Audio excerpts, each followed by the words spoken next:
Oggi vi voglio parlare di un binomio, di due rasaerba molto buoni a prezzi molto contenuti. Sono le macchine con i prezzi, con i valori più bassi che noi abbiamo come STI. Sono delle macchine fatte molto bene perché sono i nuovi modelli e abbiamo la stessa identica macchina che è offerta a spinta e l'altra è offerta a contrazione.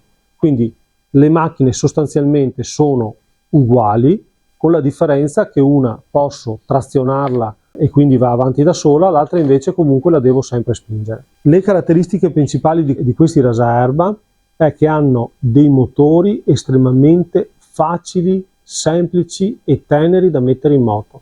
Quindi chiunque può mettere in moto queste macchine.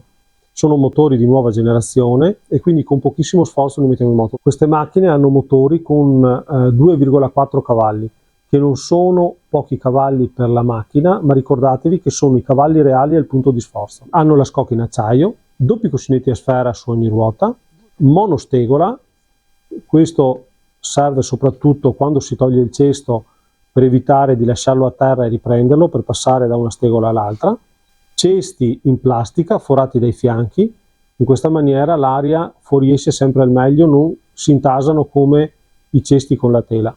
Abbiamo l'indicatore del cesto pieno e del cesto vuoto. Quando la macchina è in funzione l'aria provvede ad alzare questa unghietta, quando il cesto è pieno sarà bassa e io capisco che il cesto è pieno. Quando lo dovrò svuotare non faccio altro che aprirlo da dietro e quindi lo svuotamento sarà estremamente rapido. Abbiamo lo scarico laterale che ci aiuta molto quando abbiamo dell'erba alta e non ci interessa raccoglierla. Le altezze di taglio possono arrivare fino a 10 cm, cosa non comune nei rasaerba, e abbiamo anche la possibilità di inserire un tappo molto comodo nell'inserimento se vogliamo tenere tutto il piatto chiuso e fare mulching, perché queste macchine sono provviste di una lama speciale che fa in maniera egregia sia la raccolta che il mulching.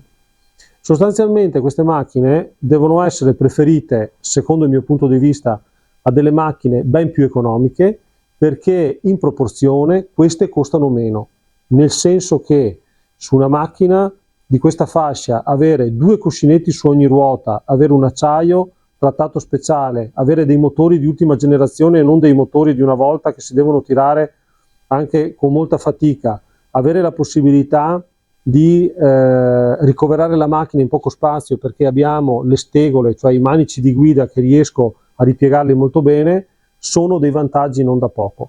Tenete presente che comunque uno dei punti di forza di questo marchio è la presenza di ricambi nel tempo, quindi io se ho dei problemi anche nel tempo perché succede un incidente, perché ho un guasto, abbiamo sempre la gamma dei ricambi disponibile. Se vi interessano i prodotti non fate altro che cliccare in questo punto e con molto piacere ve li spediremo. Diversamente venite a trovarmi in negozio, ve li illustrerò, vi faccio provare la messa in moto, che è uno degli elementi distintivi di questi prodotti. Ciao a tutti e buon acquisto!